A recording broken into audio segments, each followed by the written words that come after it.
नमस्कार छात्रों, आज हम 10वीं हिंदी कक्षा का आगे का पाठ यहाँ पे पढ़ना प्रारंभ करेंगे। छात्रों, हमने इससे पूर्व परिच्छेद के आधारित देखा। अभी संपूर्ण पाठ पर आधारित स्वाध्याय कृति पर भी हम जो प्रश्न पाठ्य पुस्तक पर दिए गए हैं उन प्रश्नों को भी हम यहाँ पर छुड़ाने का प्रयास करेंगे। जैसे देखो, अभी यहाँ पे सेवक शब्द दिया है, यहाँ पे कोई और शब्द भी आप स्वयं से डाल सकते हो जिसका पर्यायवाची शब्द, विलोम शब्द, लिंग परिवर्तन करके शब्द और वचन परिवर्तन करके शब्द लिखा है। सेवक का पर्यायवाची शब्द है यहाँ पर दास। लिंग परिवर्तन करके सेवक शब्द का है सेविका।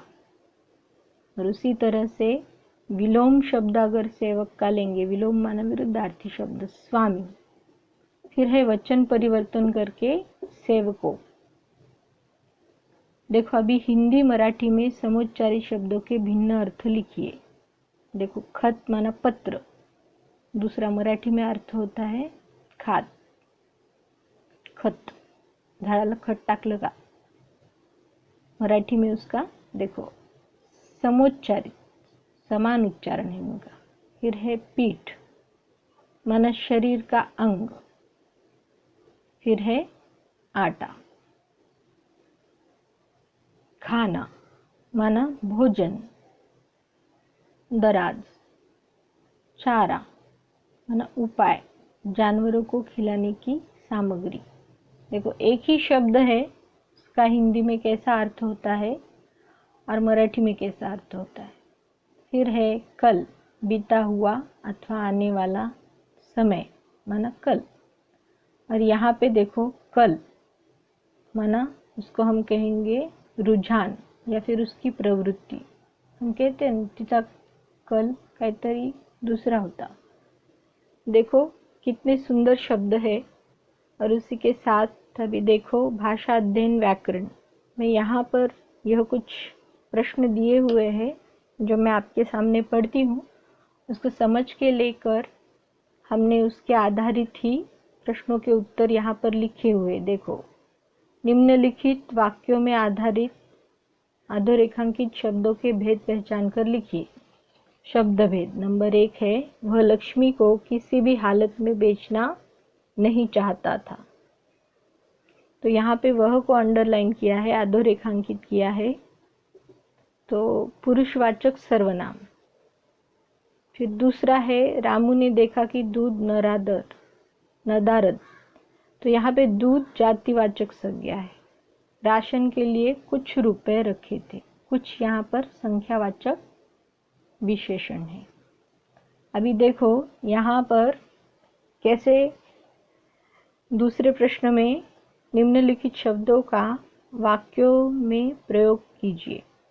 ये शब्द, ऐसा प्रश्न आता है तो कई विद्यार्थियों को बड़ा अच्छा लगता है, लेकिन वह भी उचित तरीके से हमने उपयोग में लाना चाहिए।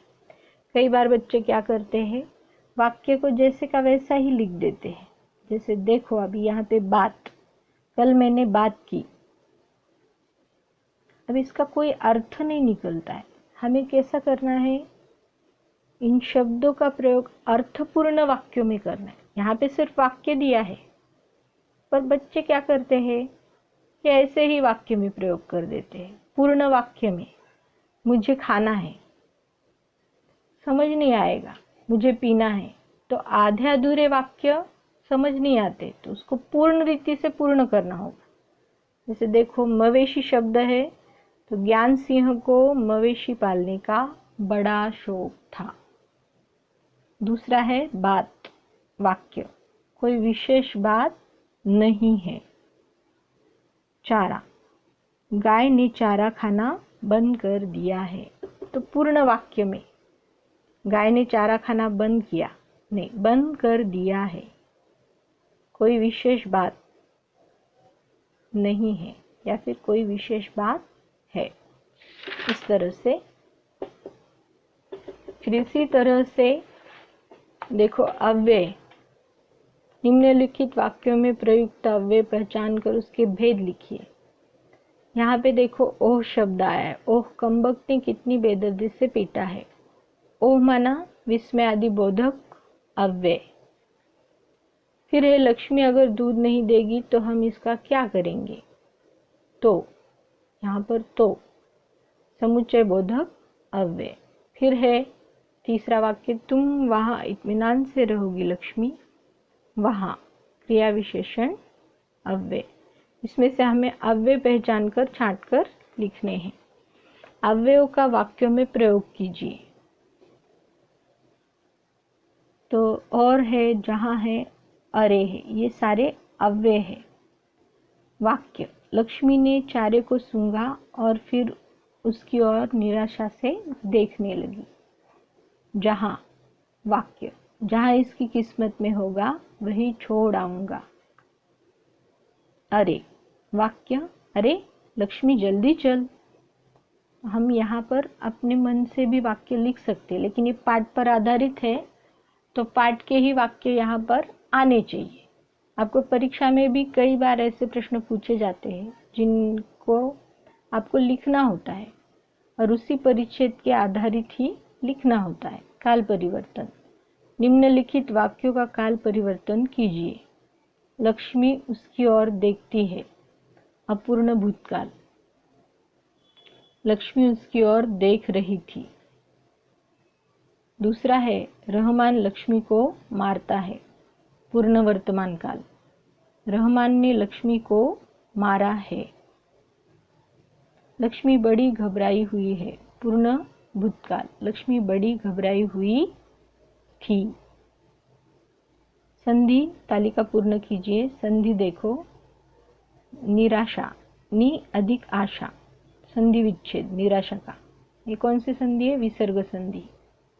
और अत्यंत, अति अधिक अंत, स्वर संधि है। तो वाक्य भेद देखेंगे इसका। वाक्य का भेद, अर्थ के आधार पर वाक्यों का प्रकार पहचानिए। करामत मियाँ क्या बात है? खैरियत तो है। देखो प्रश्नार्थक चिन्ह है तो ये प्रश्नवाचक वाक्य हो गया। फिर है लक्ष्मी ने आज भी दूध नहीं दिया।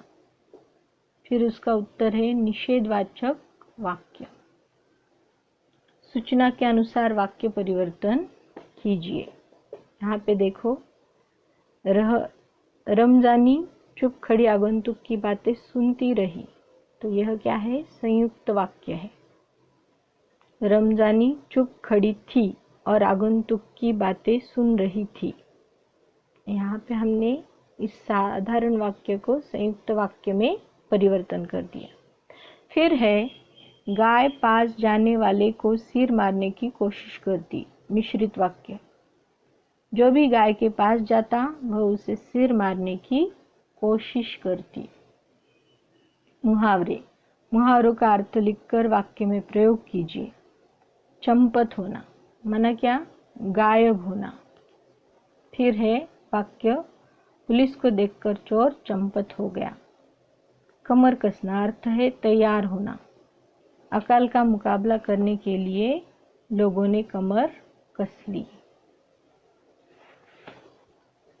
तांता लगना, लगाना, अर्थ है कतार लग जाना, भीड़ लगना। गांधी जी के दर्शनों के लिए आश्रम में हमेशा लोगों का तांता लगा रहता। अभी देखो, अधोरेखांकित वाक्यांश के लिए कोष्टक में दिए गए उचित मुहावरों का चयन करके वाक्य फिर से लिखिए। पैर पकड़ना, जान में जान आना, तांता बंध जाना। नंबर 1 है, वर्षा होने पर किसानों को धीरज प्राप्त हुआ। वर्षा होने पर किसानों के जान में जान आई। दूसरा है, रमन ने पिताजी से क्षमा याचना की। रमन ने पिताजी के पैर पकड़ लिए। कई बच्चे क्या करते हैं, सिर्फ और सिर्फ उसका उत्तर लिख देते हैं उसके सामने। जैसे वर्षा होने पर किसानों को धीरज प्राप्त हुआ, तो यहाँ पे जान में जान आना। इसका भी उत्तर, रमन ने पिताजी से क्षमा याचना की, यहाँ पे नीचे लिख देते हैं पैर पकड़ना, जो गलत है। उचित मुहावरे का चयन करके वाक्य फिर से लिखना है। फिर है वाक्य शुद्धिकरण। निम्नलिखित वाक्य शुद्ध करके लिखिए। लक्ष्मी की आंखों में आंसू आई, यह गलत वाक्य है। इसको हमने शुद्ध करके लिखना है। लक्ष्मी की आंखों में आंसू आए। नईम का आवाज़ करामत के कान में पहुंचा। तो यहाँ पे क्या रहेगा, सुनने में ही कैसे लग रहा है, नईम की आवाज़ करामत के कान में पहुंची। फिर है मामला लक्ष्मी को गौशाला ले जाने पर ठीक हो गई। मामला लक्ष्मी को गौशाले ले जाने पर ठीक हो गया। सहायक क्रिया। रमजानी काम में जुट गई। गई जाना। रहमान ने लक्ष्मी को घर से निकलने के लिए कमर कस ली। ली लेना। लक्ष्मी ने घास छोड़ दिया। दिया देना। प्रेरणार्थक क्रिया। देखो, मिलना, पीना, बनाना। निम्नलिखित क्रियाओं के प्रथम प्रेरणार्थक और द्वितीय प्रेरणार्थक रूप लिखिए। प्रथम प्रेरणार्थक रूप मिलना, मिलाना, मिलवाना। द्वितीय प्रेरणार्थक पीना, पिलाना, पिलवाना। बनना, बनाना, बनवाना। फिर एक कारक। देखो, निम्नलिखित वाक्यों में प्रयुक्त कारक पहचान कर उसका भेद लिखना है। कमबख्त ने कितनी बेरहमी से पीटा है? बेरहमी से। करण कारक। लक्ष्मी ने आज भी दूध नहीं दिया। दूध। कर्म कारक। उसने लक्ष्मी के माथे पर हाथ फेरा। माथे पर अधिकरण कारक।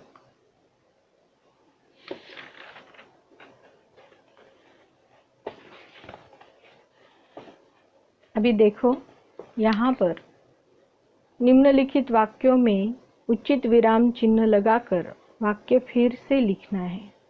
सो तो है कहते हुए करामत अली कुछ नहीं बोला। तो देखो, सो तो है कहते हुए करामत अली कुछ नहीं बोला।